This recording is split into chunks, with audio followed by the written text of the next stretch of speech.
हर महादेव, जय भोलेनाथ। नमस्कार, मैं साधना पांडे मार्गदर्शन पे आपका स्वागत करती हूँ। दोस्तों, मैं बात करूँगी आज नवरात्रि व्रत 2022 के बारे में। तो शारदीय नवरात्रि इस बार कब से प्रारंभ हो रही है, कब समाप्त हो रही है, अष्टमी नवमी की तिथियाँ कौन सी हैं, दुर्गा जी का विसर्जन किस दिन करना है, और सबसे बड़ी बात कि आपको पारणा किस दिन करना है। नवरात्रि व्रत का पारण बहुत विशेष होता है दोस्तों। वैसे मैं कहूँ तो हर व्रतों का पारण बहुत विशेष होता है। तो पारण शुभ तिथि में सही दिन करना बहुत ज़्यादा अनिवार्य है, क्योंकि पारण के बाद ही हम व्रत की जो फल होता है उसकी उम्मीद कर सकते हैं, उसकी अपेक्षा कर सकते हैं।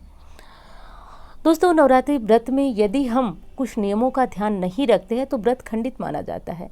दुर्गा सप्तशती में लिखा गया है, बताया गया है, मानव के कल्याणार्थ शक्ति की आराधना करने के लिए कुछ विशेष नियमों को धारण करके ही शक्ति की आराधना करना चाहिए, तभी नवरात्रि व्रत संपूर्ण फल को देने वाला होता है। एक चीज़ और लिखा गया है कि माँ दुर्गा के भक्त जो भी चिंतन करते हैं, जो भी मनन करते हैं, जो भी सोच लेते हैं, वो माँ देती है, यदि नियमों में बंधकर शक्ति की आराधना इन 9 दिनों तक किया जाए। नवरात्रि के 9 दिन बहुत विशेष होते हैं। तो इस बार यानी कि शारदीय नवरात्रि 2022 कब से प्रारंभ हो रहा है? तो दोस्तों, आप जानते हैं कि शारदीय नवरात्रि 26 सितंबर से प्रारंभ होगा। 26 सितंबर से और कब तक रहेगा? तो 4 अक्टूबर को जो है वो नवमी तिथि पड़ेगी और 5 तारीख को दशमी यानी दशहरा का पर्व, दुर्गा विसर्जन का पर्व मनाया जाएगा। दोस्तों, वीडियो कैसी लगी बताइएगा ज़रूर। अच्छी लगती है तो लाइक किया करें वीडियो को बिल्कुल, और चैनल को सब्सक्राइब ज़रूर कर लीजिएगा। दोस्तों, आप तो जानते हैं कि नवरात्रि व्रत में बिना कलश रखे कोई पूजा पूर्ण नहीं होती है। तो कलश सही मुहूर्त, शुभ मुहूर्त में रखना बहुत ज़्यादा ज़रूरी है। तो 26 तारीख को आप जो है कलश कब रखेंगे, उसका शुभ और श्रेष्ठ मुहूर्त है सुबह 6:11 से 7:51 तक। तो दोस्तों, इस मुहूर्त में आप जो है कलश रख लीजिएगा। एक मुहूर्त और है अभिजीत मुहूर्त, जो कि मैं आगे आने वाली किसी वीडियो में बता दूंगी। वैसे सुबह का मुहूर्त जो है सबसे श्रेष्ठ मुहूर्त है। तो 26 सितंबर को आप इस मुहूर्त में कलश स्थापना कर लीजिएगा। अब दोस्तों, कलश स्थापना में आप जानते हैं कि एक साधारण सी विधि से पूजा होती है।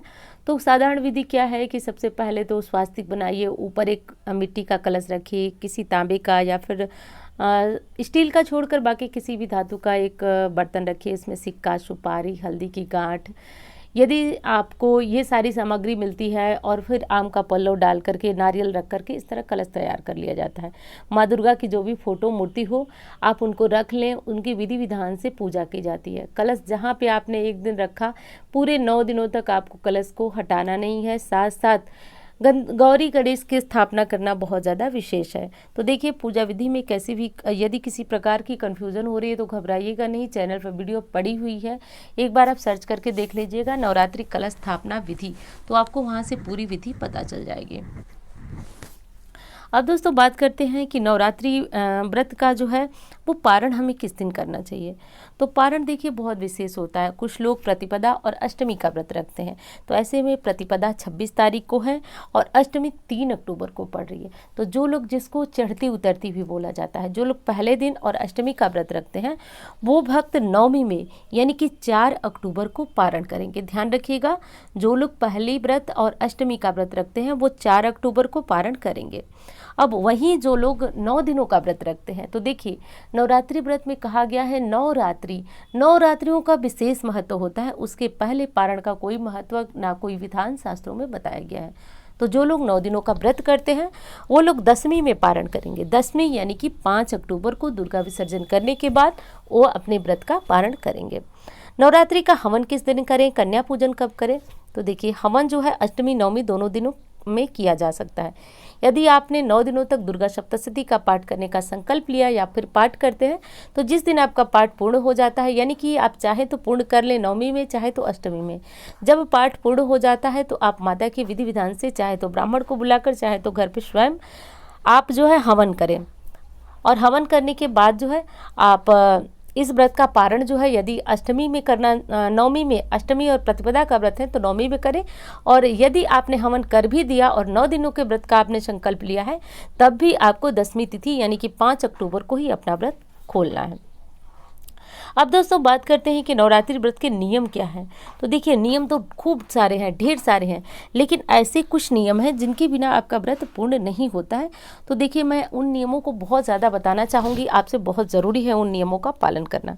सर्वप्रथम नवरात्रि में यदि आप व्रत रखते हैं तो नहीं रखते हैं तो संपूर्ण इस जगत में एक चीज़ का ध्यान रखना चाहिए, नर नारी को ब्रह्मचर्य का पालन होना चाहिए, क्योंकि शक्ति की आराधना के दौरान साफ सफाई शुद्धता का बहुत ज़्यादा ध्यान रखना चाहिए। मन से, वचन से, कर्म से, तीनों ही प्रकार से शुद्ध रहना चाहिए।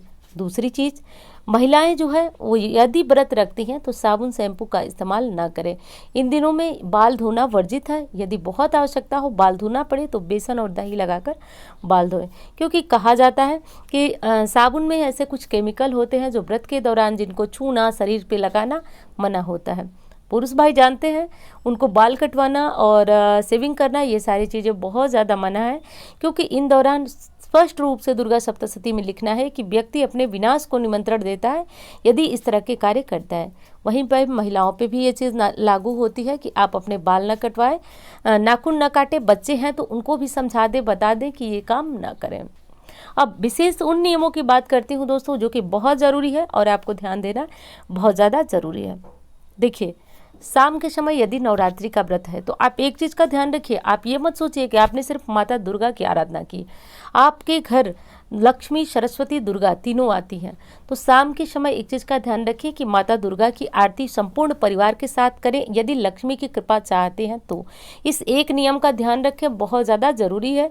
शाम को अपने घर का मेन गेट खोल दें और पूरे परिवार के साथ, जितने भी आपके घर घंटी, शंख है, परिवार के साथ बजाते हुए आरती करें।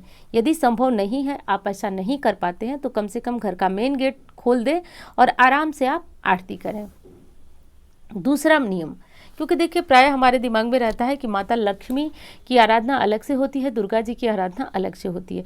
माँ का ही स्वरूप, सारे जितने ही स्वरूप हैं वो माँ से ही उत्पन्न हुए हैं। इसलिए लक्ष्मी कृपा के लिए शाम को दरवाज़ा खोलकर जो भी घंटी, शंख है उनका नाद करते हुए माँ की आरती करने से घर से निगेटिविटी जाती है और दोष समाप्त होते हैं जो घर में, परिवार में होते हैं, और लक्ष्मी कृपा बढ़ती है। तो ध्यान रखिएगा इस चीज़ को।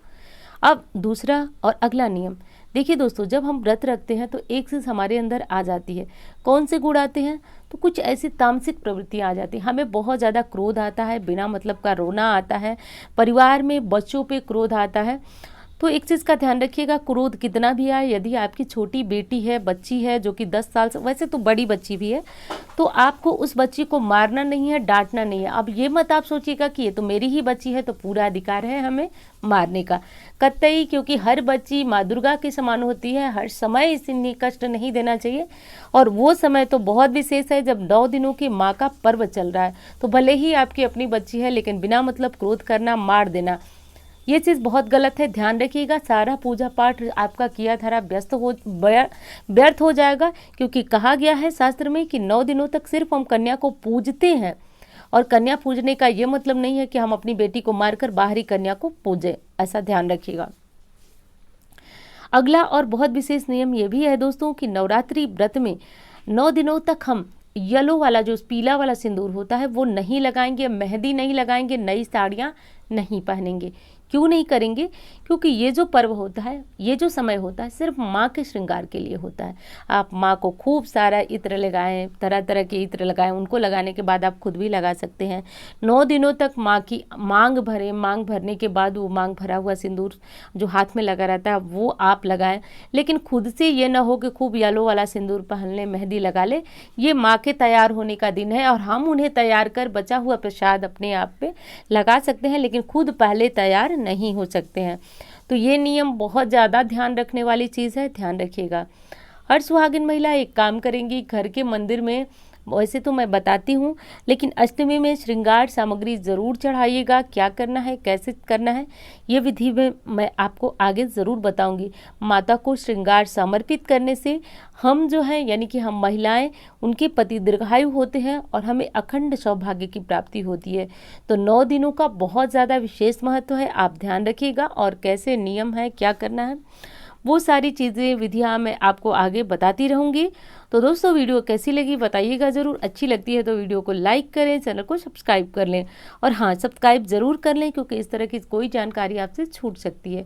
तो चलिए मिलती हूँ इसी तरह की वीडियो के साथ, तब तक के लिए धन्यवाद। हाँ दोस्तों, एक चीज़ और कहना चाहूँगी कि इंस्टाग्राम पे, फेसबुक पे मुझे फॉलो करना चाहें तो कर सकते हैं और मेरा नंबर है जिस पे किसी भी प्रकार की ज्योतिषीय सलाह लेनी हो, विशेषकर कुंडली वगैरह दिखाना हो आपको, आप चाहते हैं कि आप अपने ग्रहों को जान सकें, समझ सकें कि क्या स्थिति है, क्या अंतर्दशा है, महादशा है, जानना चाहें तो इन नंबरों पर संपर्क करके जान सकते हैं। तो चलिए मिलती हूँ इस तरह के वीडियो के साथ। धन्यवाद।